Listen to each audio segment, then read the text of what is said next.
تخيل تعيش حياتك كلها أعمى، ما بتشوف ناس ولا طبيعة ولا حتى وجهك، ومع هيك تكتب شعر يهز العقول من الشام لبغداد.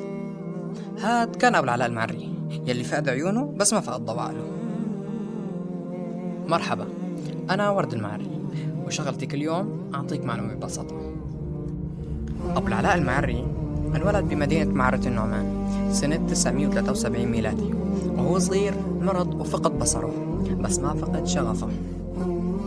هلا بتقول الروايات انه لما كان عمره 10 سنين سمع شاعر عم يلقي شعر بالسوق، رجع البيت وكتب أول قصيدة بحياته. أمه قرأتها وبكت وقالت لو ما فقد بصره كان صار قائد، بس يلي صار انه صار قائد فكر وأدب.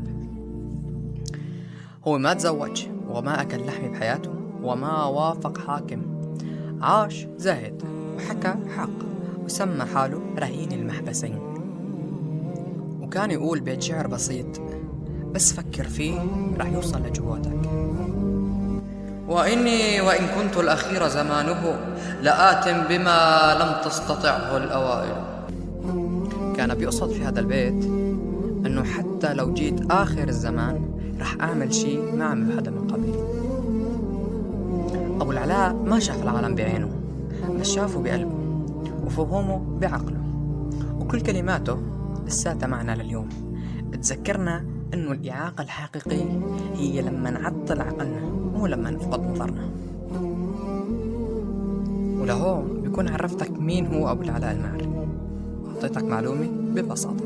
السلام عليكم.